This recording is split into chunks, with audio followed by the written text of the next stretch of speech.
शांति।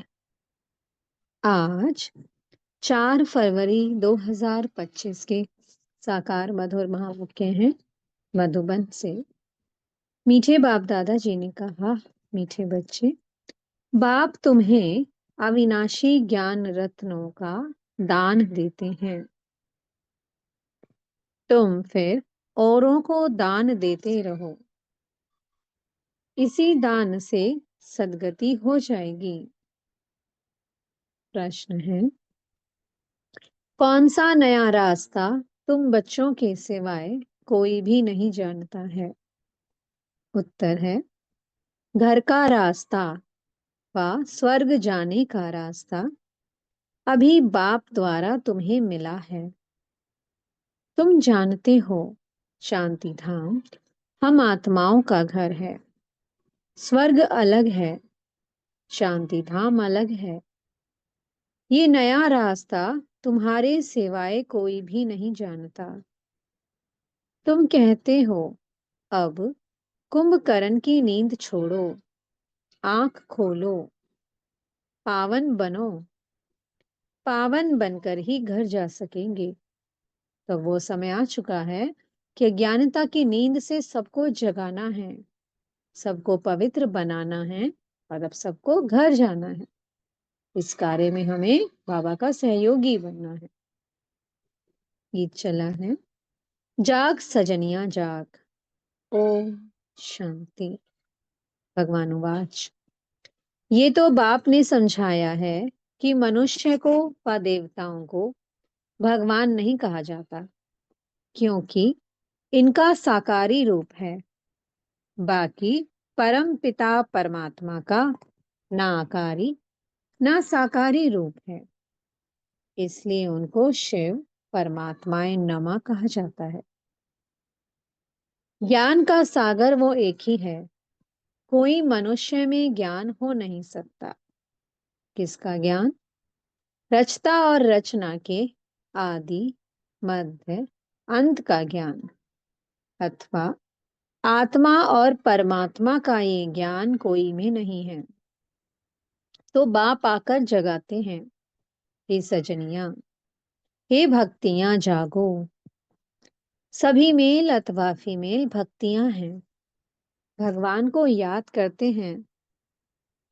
सभी ब्राइड्स याद करती हैं एक ब्राइड ग्रूम को। सभी आशिक आत्माएं परम पिता परमात्मा माशुक को याद करती हैं। सभी सीताएं हैं। राम एक परम पिता परमात्मा है। तो सब आत्माएं हैं उस एक परम पिता परमात्मा राम की सीताएं। राम अक्षर क्यों कहते हैं?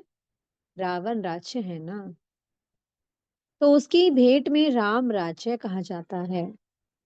राम है बाप, जिसको ईश्वर भी कहते हैं, भगवान भी कहते हैं। असली नाम उनका है शिव। तो अब कहते हैं, जागो, अब नवयुग आता है, पुराना खत्म हो रहा है। इस महाभारत लड़ाई के बाद सतयुग स्थापन होता है। इसलिए और इन लक्ष्मी नारायण का राज्य होगा। पुराना कलयुग खत्म हो रहा है। इसलिए बाप कहते हैं, बच्चे, कुंभकर्ण की नींद छोड़ो, अब आंख खोलो। नई दुनिया आती है। नई दुनिया को स्वर्ग सतयुग कहा जाता है। ये है नया रास्ता। ये घर व स्वर्ग में जाने का रास्ता कोई भी जानते नहीं है। स्वर्ग अलग है और शांति धाम जहाँ आत्माएं रहती हैं वो अलग है। तो स्वर्ग है साकारी दुनिया में, सुखधाम कहते हैं जिसे, और शांति धाम है परम धाम, निराकारी दुनिया जहाँ आत्माएं रहती हैं। अब आप कहते हैं, जागो।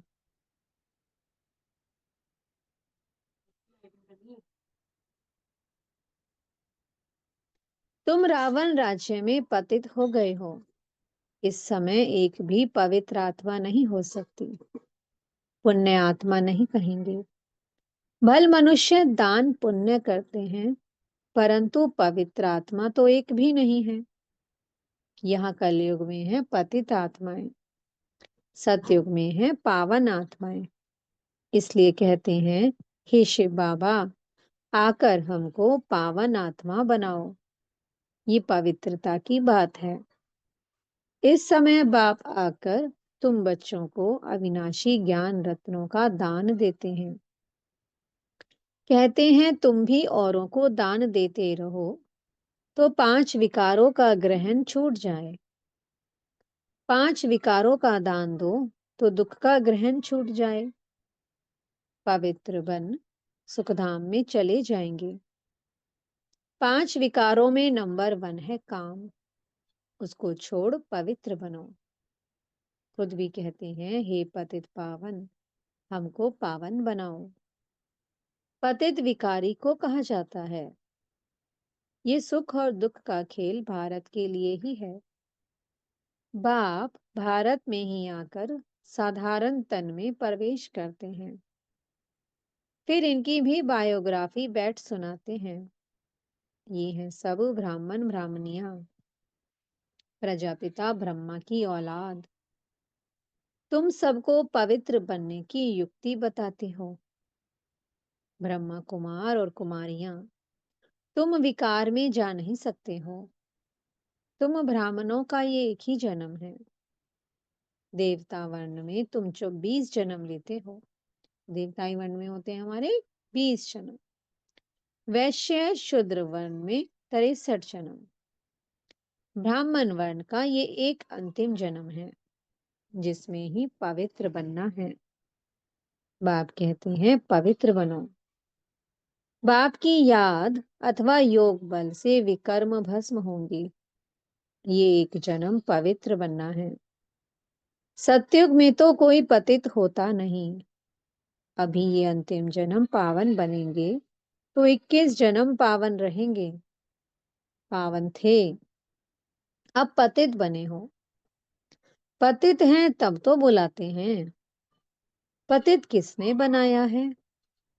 रावण की आसुरी मत ने। सिवाय मेरे तुम बच्चों को रावण राज्य से, दुख से कोई भी लिबरेट कर नहीं सकते हैं। सभी काम चिता पर बैठ भस्म हो पड़े हैं। मुझे आकर ज्ञान चिता पर बिठाना पड़ता है। ज्ञान जल डालना पड़ता है। सबकी सदगति करनी पड़े। जो अच्छी रीति पढ़ाई पढ़ते हैं, उनकी ही सदगति होती है। बाकी सब चले जाते हैं शांति धाम में। सतयुग में सिर्फ देवी देवताएं हैं, उनको ही सदगति मिली हुई है। बाकी सबको गति अथवा मुक्ति मिलती है। 5000 वर्ष पहले इन देवी देवताओं का राज्य था। लाखों वर्ष की बात है ही नहीं। अब बाप कहते हैं, मीठे मीठे बच्चों, मुझ बाप को याद करो। मन मना भव अक्षर तो प्रसिद्ध है। भगवान वाच, कोई भी देहधारी को भगवान नहीं कहा जाता। आत्माएं तो एक शरीर छोड़ दूसरा लेती हैं। कभी स्त्री, कभी पुरुष बनती हैं। भगवान कभी भी जन्म मरण के खेल में नहीं आता। ये ड्रामा अनुसार नोंद है। एक जन्म ना मिले दूसरे से, फिर तुम्हारा ये जन्म रिपीट होगा, तो यही एक्ट, यही फीचर्स फिर लेंगे। ये ड्रामा अनादि बना बनाया है, ये बदल नहीं सकता। श्री कृष्ण को जो शरीर सतयुग में था, वो फिर वहां मिलेगा। वह आत्मा तो ये अभी यहाँ है। तुम अभी जानते हो, हम सो बनेंगे। ये लक्ष्मी नारायण के फीचर्स एक्यूरेट नहीं है, बनेंगे फिर भी वही। ये बातें नया कोई समझ ना सके। अच्छी रीति जब किसको समझाओ, तब 84 का चक्कर जानेंगे और समझेंगे बरोबर। हर एक जन्म में नाम, रूप, फीचर्स आदि अलग अलग होते हैं। अभी इनके अंतिम 84वें जन्म के फीचर्स ये हैं, इसलिए नारायण के फीचर्स करीब करीब ऐसे दिखाए हैं। नहीं तो मनुष्य समझ ना सके। तुम बच्चे जानते हो, मम्मा बाबा ही ये लक्ष्मी नारायण बनते हैं। यहाँ तो पांच तत्व पवित्र है नहीं, ये शरीर सब पतित हैं। सतयुग में शरीर भी पवित्र होते हैं। श्री कृष्ण को मोस्ट ब्यूटीफुल कहते हैं। नेचुरल ब्यूटी होती है। यहाँ विलायत में भल गोरे मनुष्य हैं, परंतु उनको देवता थोड़े कहेंगे। दैवीय गुण तो नहीं है ना। तो बाप कितना अच्छी रीति बैठ समझाते हैं। ये है ऊंचते ऊंच पढ़ाई, जिससे तुम्हारी कितनी ऊंच कमाई होती है। अनगिनत हीरे ज्वार धन होता है। वहां तो हीरे ज्वारों के महल थे, अभी वो सब गुम हो गया है। तो तुम कितने धनवान बनते हो। अपरमापार कमाई है, 21 जन्मों के लिए। इसमें बहुत मेहनत चाहिए। देही अभिमानी बनना है। हम आत्मा है। ये पुराना शरीर छोड़ अब वापस अपने घर जाना है। बाप अभी लेने के लिए आए हैं। हम आत्मा ने 84 जन्म अब पूरे किए, अब फिर पावन बनना है। बाप को याद करना है, नहीं तो कयामत का समय है। सजाएं खाकर वापस चले जाएंगे। हिसाब किताब तो सबको चुकतू करना ही है। भक्ति मार्ग में काशी कलवट खाते थे, तो भी कोई को मुक्ति नहीं पाते। भक्ति मार्ग में काशी कलवट खाते थे, लेकिन फिर भी किसी को मुक्ति नहीं मिली। वो है भक्ति मार्ग और ये है ज्ञान मार्ग। इसमें जीव घात करने की दरकार नहीं रहती। वो है जीव घात। फिर भी भावना रहती है कि मुक्ति को पाएं। इसलिए पापों का हिसाब किताब चुकतू हो, फिर चालू होता है। अभी तो काशी कलवट का कोई मुश्किल साहस रखते हैं। बाकी मुक्ति व जीवन मुक्ति तो नहीं मिल सकती। बाप बिगड़ जीवन मुक्ति कोई दे ही नहीं सकते। आत्माएं आती रहती हैं, फिर वापस कैसे जाएंगे। बाप ही आकर सर्व की सदगति कर वापस ले जाएंगे। जब आत्माएं परमधाम से नीचे आती हैं तो वापस नहीं जा सकती, जब तक स्वयं परमात्मा लेने ना आए। तो वो परमात्मा लेने आ चुके हैं, अब सबको अपने साथ घर लेकर जाएंगे। जो जितना याद करेगा वो बड़ी सहजता से बाबा के संग संग जाएगा, पवित्र बनकर। नहीं तो सजाएं खाकर तो सबको जाना ही है। तो शान किसमें है, बाबा के संग संग जाएं। सतयुग में बहुत थोड़े मनुष्य रहते हैं। आत्मा तो कभी विनाश नहीं होती है। आत्मा अविनाशी है, शरीर विनाशी है। सतयुग में आयु बड़ी होती है, दुख की बात नहीं। एक शरीर छोड़ दूसरा ले लेते हैं। जैसे सर्प का मिसाल है, उसको मरना नहीं कहा जाता है। दुख की बात नहीं। समझते हैं कि अब टाइम पूरा हुआ है, इस शरीर को छोड़ दूसरा लेंगे। तुम बच्चों को इस शरीर से डिटैच होने का अभ्यास यहाँ ही डालना है। हम आत्मा हैं, अब हमको घर जाना है। फिर नई दुनिया में आएंगे, नई खाल लेंगे। ये अभ्यास डालो। तुम जानते हो आत्मा 84 शरीर लेती है। मनुष्यों ने फिर 84 लाख कह दिया है। बाप के लिए तो फिर अनगिनत ठिक्कर भित्तर में कह देते हैं। उसको कहा जाता है धर्म की ग्लानि। मनुष्य स्वच्छ बुद्धि से बिल्कुल तुच्छ बन जाते हैं। अब बाप तुमको स्वच्छ बुद्धि बनाते हैं। स्वच्छ बनते हो याद से। बाप कहते हैं अब नवयुग आता है। उसकी निशानी ये महाभारत लड़ाई है। ये वही मुस्लों वाली लड़ाई है, जिसमें अनेक धर्म विनाश, एक धर्म की स्थापना हुई थी। तो जरूर भगवान होगा ना। श्री कृष्ण यहाँ कैसे आ सके? ज्ञान का सागर निराकार या श्री कृष्ण? श्री कृष्ण को ये ज्ञान ही नहीं होगा, ये ज्ञान ही गुम हो जाता है। तुम्हारे भी फिर भक्ति मार्ग में चित्र बनेंगे।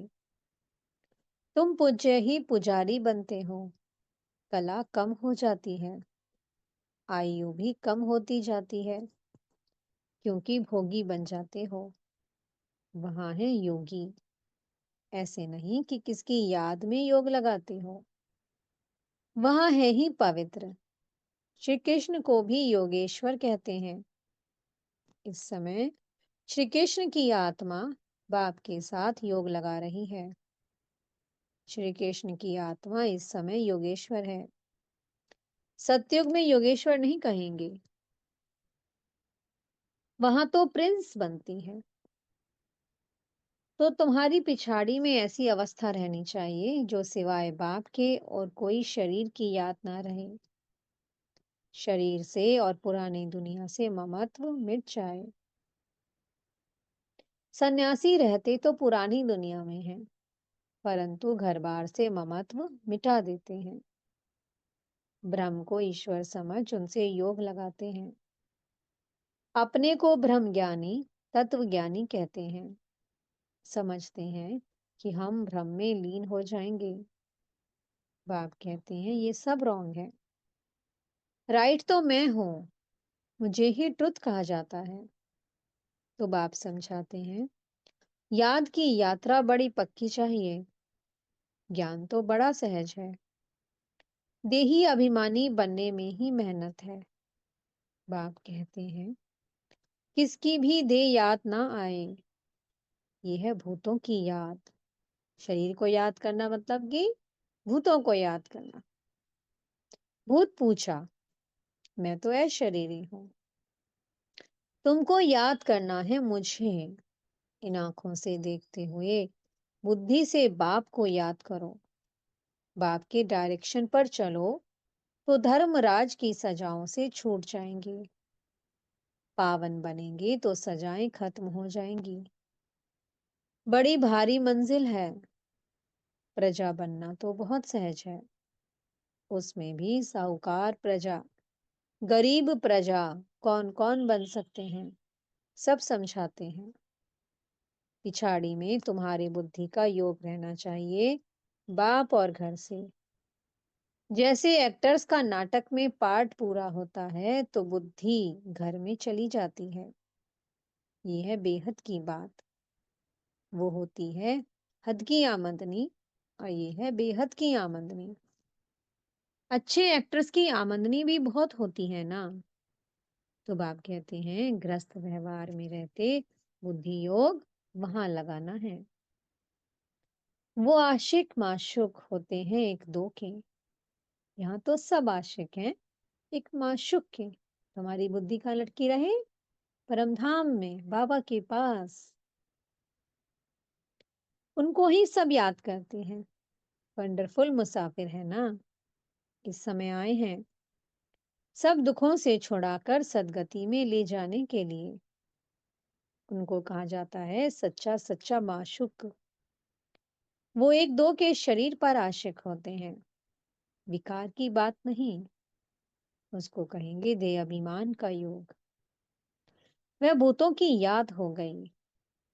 मनुष्य को याद करना माना पांच भूतों को, प्रकृति को याद करना।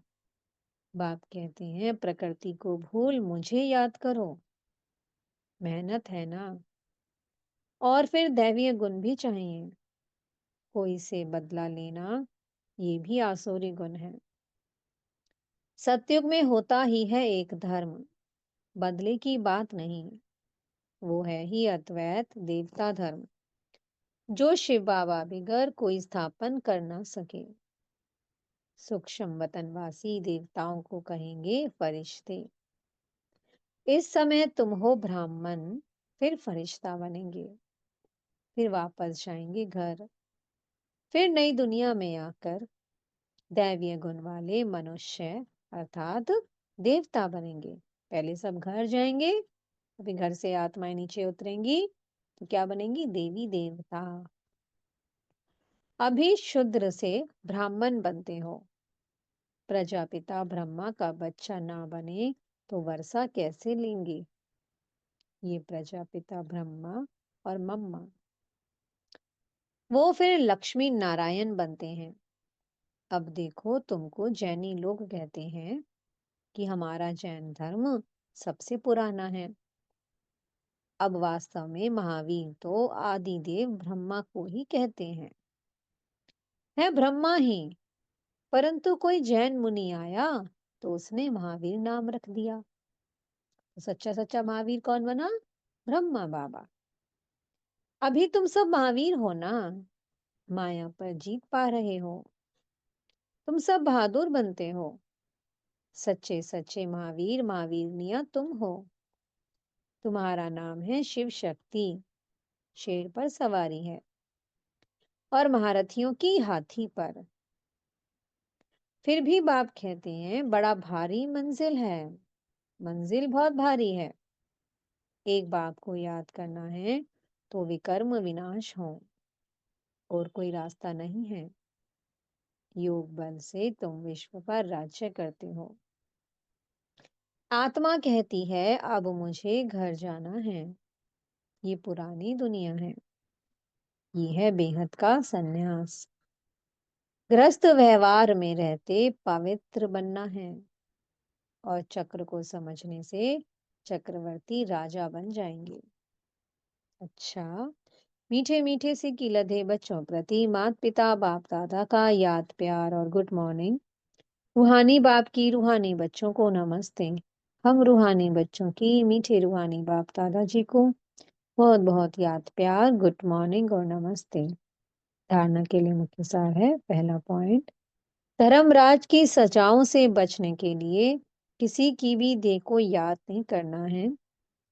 इन आंखों से सब कुछ देखते हुए एक बाप को याद करना है। शरीरी बनने का अभ्यास करना है और पावन बनना है। दूसरा पॉइंट है, मुक्ति और जीवन मुक्ति का रास्ता सबको बताना है। अब नाटक पूरा हुआ, घर जाना है। इस स्मृति से बेहद की आमदनी जमा करनी है। मीठे सदगुरु जी ने आज वरदान दिया है, एक सेकंड की बाजी से सारे कल्प की तकदीर बनाने वाले श्रेष्ठ तकदीरवान भव। इस संगम के समय को वरदान मिला है, जो चाहे, जैसा चाहे, जितना चाहे उतना भाग्य बना सकते हैं। क्योंकि भाग्य विधाता बाप ने तकदीर बनाने की चाबी बच्चों के हाथ में दी है। लास्ट वाला भी फास्ट जाकर फर्स्ट आ सकता है। सिर्फ सेवाओं के विस्तार में स्वयं की स्थिति सेकंड में सार स्वरूप बनाने का अभ्यास करो। अभी अभी डायरेक्शन मिले, एक सेकंड में मास्टर बीज हो जाओ तो टाइम ना लगे। इस एक सेकंड की बाजी से सारे कल्प की तकदीर बना सकते हैं। स्लोगन है, डबल सेवा द्वारा पावरफुल वायुमंडल बनाओ तो प्रकृति दासी बन जाएगी। आज के अव्यक्त इशारे हैं, एकांत प्रिय बनो, एकता और एकाग्रता को अपनाओ। अनेक वृक्षों की डालियां अब एक ही चंदन का वृक्ष हो गया। लोग कहते हैं दो चार माताएं भी एक साथ इकट्ठी नहीं रह सकती, और अभी माताएं सारे विश्व में एकता स्थापन करने के निमित्त हैं। माताओं ने ही भिन्नता में एकता लाई है। देश भिन्न है, भाषा भिन्न भिन्न है, कल्चर भिन्न भिन्न है, लेकिन आप लोगों ने भिन्नता को एकता में लाया है। ओम शांति। बहुत बहुत शुक्रिया प्यारे प्यारे हमारे मीठे मीठे बाप दादा जी का। ओम शांति।